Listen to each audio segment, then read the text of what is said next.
I earned their trust not through words but through action. Serbisyo po ako at pagmamahal, pagmamalasakit sa Pilipino. At hindi ko po sasayangin yung tiwalang binigay niyo po sa akin. I will never walk away from them. Sa katotohanan lang po tayo, ang pakiusap ko lang po, sa katotohanan lang tayo. Lumabas po yung totoo muna. The truth lang po. Ilabas niyo po yung katotohanan. Yan po ang pakiusap ko sa ICI, Secretary Vince, at sa lahat po ng nag-iimbestiga. Doon lang po tayo sa katotohanan. Huwag na tayong paikot-ikot pa. Huwag natin ilihis ang katotohanan. Huwag niyo pong lokohin ang Pilipino.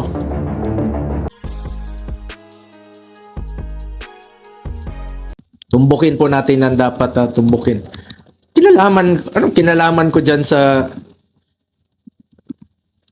2017 na kung meron mga joint venture sila, please check. Imbestigahan nyo po. Panagutin nyo, kasuhan nyo. Willing po ako maging complainant. Kung may mga pagkukulang, willing po ako.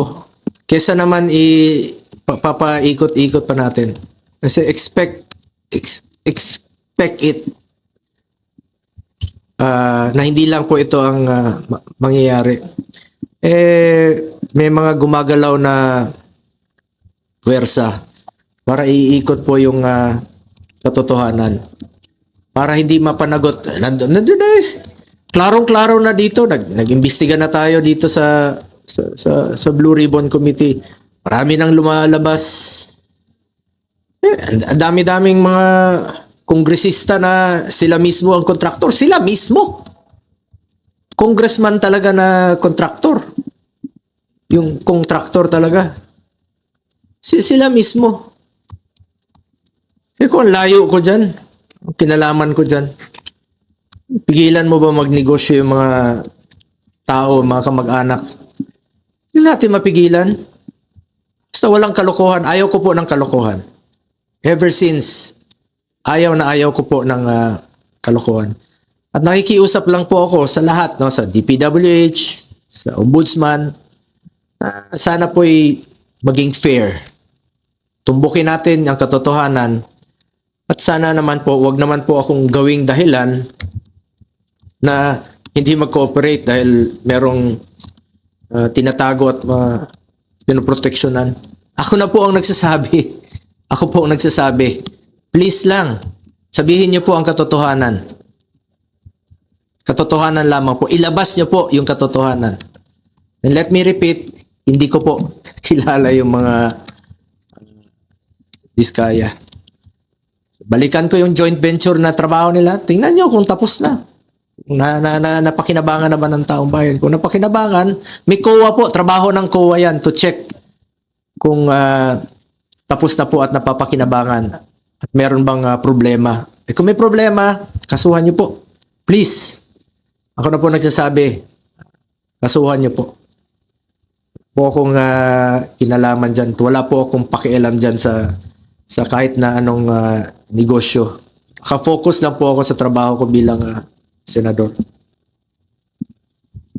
Sir, there are claims that the Discayas might be protecting you.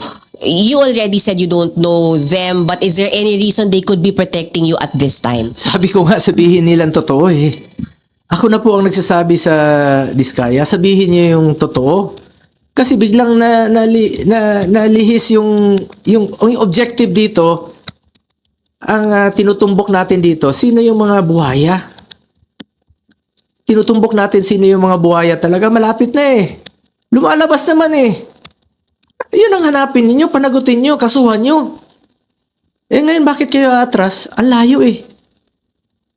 Ang layo ng inatrasan nyo, parang cover up na ang nangyayari. Tumbukin ninyo yung mastermind. Ang issue dito yung flood control at yung mga ghost projects. Bakit aatras ka ngayon? Kaya ako nananawagan sa lahat ng mga witnesses, magsabi kayo ng totoo. Wala kayong dapat itago. At wala silang dapat proteksyonan sa akin dahil wala po akong kinalaman. Hindi ko naman sila kilala. Hindi naman po ako nag-i-involve sa any government transactions. Hindi po ako nakikialam dyan. Wala pong makakapagturo na may kinausap po ako, nakisali ako sa any government transactions. Senador po ako. Trabaho lang po ako dito, nagsiservisyo lang po ako sa taong bayan. At hindi ko nga sasayangin yung tiwalang binigay ko po. Hindi ko sasayangin tiwalang binigay nyo sa akin. Mas problema tayo ngayon, mas gugulo ang bayan pag ilihis nyo po ang katotohanan. Marami pong nag-aantay sa ngayon. Malaman yung katotohanan at matumbok ang may kasalanan at may pananagutan dito sa mga ghost project, dito sa mga flood control projects po. But sir, would you be willing to cooperate with DPWH, Ombudsman, ICI with the Sabi investigation ko nga, po? willing pa akong maging complainant eh. I'm willing na maging complainant kung meron pong may kasalanan dito. Sabi ko, kahit kamag-anak ko, I don't care. Kung may kasalanan sila, kasuhan sila, ako pa maging complainant. Pag may pagkukulang sila, substandard, pagkukulang, panagutin sila. So, wag lang pong paatras yung investigasyon. Sensitive pa pala yung kanina. Pinapagay na pala. Alam naman ng taong bayan, kasi sabi ko nga, paakyat na eh. Lumalabas na sa mga hearings dito, sa investigation. Alam naman natin kung sino yung mga nagpupondo, sino yung mga totoong mga contractor, sino yung mga involved sa anomalous projects. Eh, lumalabas na yung katotohanan eh. Paakyat na paakyat eh. Habang paakyat, inililihis po sa katotohanan, umaatras, binabalik sa administrasyon ni former President Duterte na wala naman pong basihan. Hindi ko naman sinasabi na perpekto yung administration ni former President Duterte noon. Pag may nababalitaan siyang involved sa corruption, tinatanggal naman niya. Hindi ko sinasabing perpekto. Ngunit ito ngayon, nandito yung malala eh. 22 to 25. Nandito yung malala. Hindi naman puputok yan kung hindi malala eh. Sa tingin niyo kaya target po kayo? You're being targeted. Sigurado. Kasi sabi ko nga, unti-unti na kaming ni-eliminate. Pag-identified with the past President Duterte. Ini-eliminate. Taong bayan na po ang humusga. Alam niyo naman kung sino yung nagtatrabaho. Alam niyo naman kung sino yung nagsiservisyo lang ng tama. At alam niyo po kung sino yung talagang totoong nagmamalasakit at nagmamahal sa Pilipino. Sa inyo, yung announcement po ng investigation sa CLPG ay panglilinis lang. Yes. Bakit? Ang layo eh. Binuksan ko na yan dito. Ako na nga mismo eh. Tinanong ko na nga sila. Di ba tinanong ko na sa hearing? First hearing po ng Blue Ribbon Committee, isa yan sa aking unang tinanong. Naging transparent po ako. Una kong tinanong yan. Sabi ko, sa inyo, meron kayong joint venture? Yes. Tapos na? Yes. Napakinabangan? Yes. After 2 months, babalikan mo, tas sasabihin mo na hindi na nag-cooperate, pinoprotection. Open na yun. Andyan bukas po yun sa hearing sa Senado. Sabi ko, willing po ako to cooperate. Willing po tayo malaman ang katotohanan. And willing po ako na ako pa maging complainant dito kung kakailanganin. Kahit kamag-anak ko, kasuhan nyo kung meron silang kasalanan at may pagkukulang yung kanilang mga trabaho. Let me repeat, wala pa ako sa mundong ito, hindi pa ako pinapanganak, may mga negosyo na po ang pamilya ko. Hindi pa ako senador, may mga negosyo na po yan. At for the record, retired na po yan. 2019, may facts dyan, may katotohanan dyan. Retired na po yan, 2022, 2019, hindi na po sila involved. Ngayon ko nga lang na-discover recently, nung nabuksan po yan dito sa hearing, kaya ako na po mismo nag-research. Importante, hindi siya anomalous. Importante, wala siyang kalokohan. Sabi ko nga, expected ko na po ito at wala pong katapusan ito hanggang hindi ko palitan ang kamag-anak ko o hindi sila kunin ng Panginoon. Based on your research, wala kayong nakita anomalous doon sa company na patay niyo mo, tama? Apo. Sir, sino yung retired? Yung tata, yung license nila, So they're not operating anymore.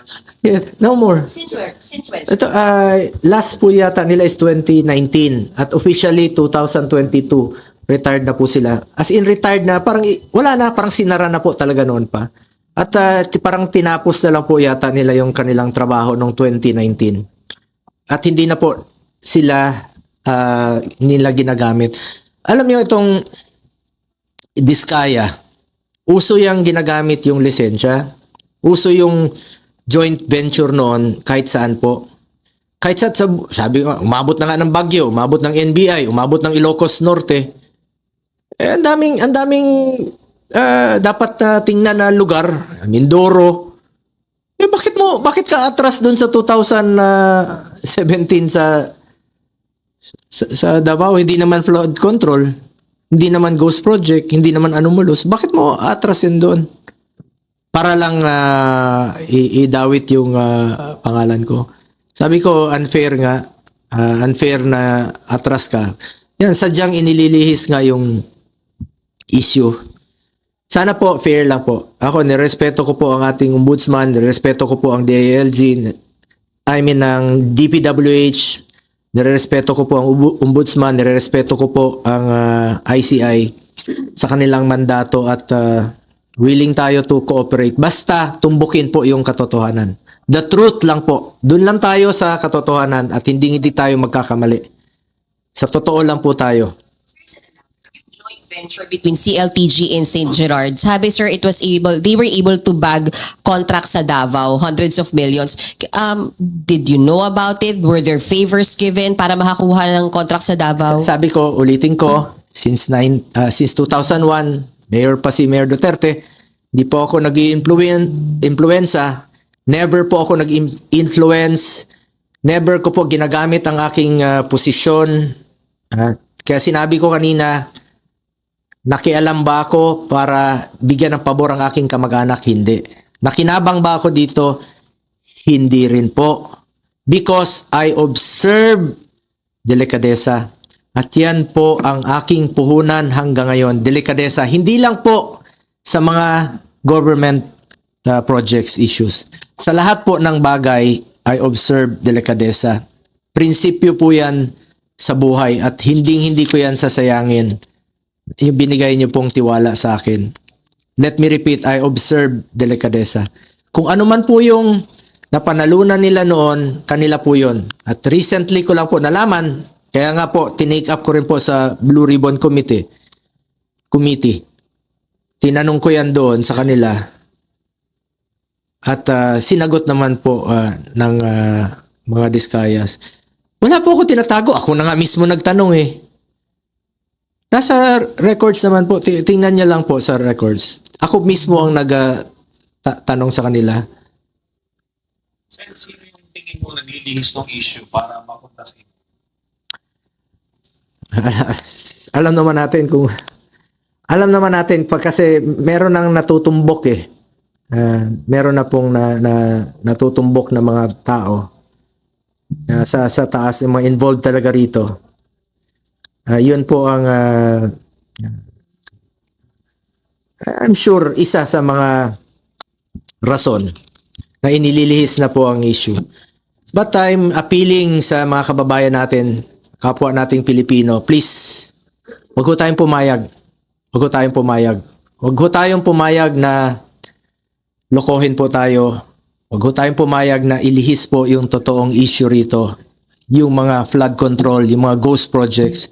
Yun po ang tumbukin dapat. Kung sino po yung may kasalanan, panagutin po natin. Yun ang dapat tumbukin. Ulitin ko,